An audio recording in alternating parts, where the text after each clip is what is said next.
The first step is prepare the flare. So we'll go ahead and take the post,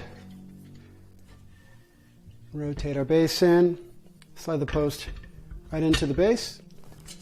Go ahead and take our 2-piece drip tray. Next step would be to prepare the brew head. If you had this packed away in the case, you would have found the brew head with the portafilter installed and probably the screen inside. If you had this packed away on the counter, you might have already had the piston in place and on the base. So go ahead and pull the stem out, separate the portafilter. If this were the case, we'd have the plunger at a lower position. We're just going to want to make sure it gets to the top to start the brew. And to do that, we're going to use the dosing cup, place it on the counter like that, slide this on top, and just push it to the top. Next step will be to prepare your beans and load the portafilter. You can go as low as 14 grams or as high as 24. We recommend that you use the cap, which is a tamping cap, and then later a preheat cap to help protect the bottom of your basket while you're tamping down on it. We're going to grab the funnel, place it on top. We're going to use 20 grams of coffee. Once you have the coffee there, you can see there's some clumps. We're going to want to make sure that we break those clumps up. We can either use a tool to break that up, or we can just cup it with our hands and give that a quick little shake. Move it around a little bit, distribute, make sure we have a nice even bed to start with.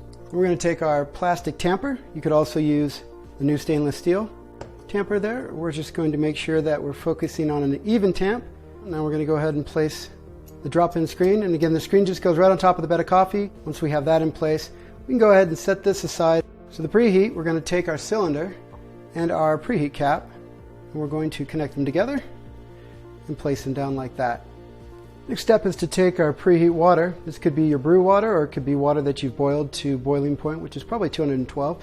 If you could start with boiling water, it'll be a lot easier because you can get the metal up to a higher temperature than you need, and as it starts to fall off, you'll have what you need for the brew range later. You might want to do this at least 2 times. Darker roast you could probably get away with once. You should fill it and preheat it for at least 30 to 45 seconds. If you want to go after a lighter roast, you might want to go ahead and boil the cylinder with the plunger in it at the bottom of a kettle or of a pot. So once you have that ready, you're going to want to dump out the water that's in there. It's important that you don't pull the cap off while there's hot water in there. You want to invert and dump the water out like this. And once you know you have it all out, then you can go ahead and remove that cap because there will be a little bit of residual there. Flip it over, and we'll use that as building our stack. You can put the brew head together on the table, or you can put it together on the portafilter. We're going to do it on the table. Now that we're ready to brew, we're going to go ahead and take our brew water, pour it through the top, and we're just going to pour enough in that we see it start to come into that well. And it's okay if you have a little bit of overfill. It doesn't need to be dumped out. Go ahead and push in the stem like that and rotate up the gauge so it's easily viewed. When we're ready, we'll mount it on.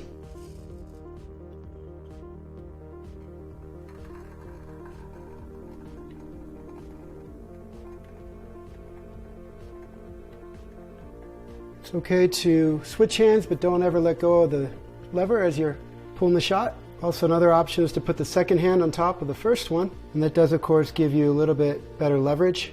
It makes this a lot easier since you're using 2 arms instead of 1, like a triangle. We'll just keep pulling that shot, and we're probably hitting about 6 bars, and that's a good place to be in. You can always go up to 9 if you need to, but you start to experiment and figure out what works for you and the coffee that you're extracting. You might find that you like to pull in the 6 bar, you might pull in the 7 or 8 bar.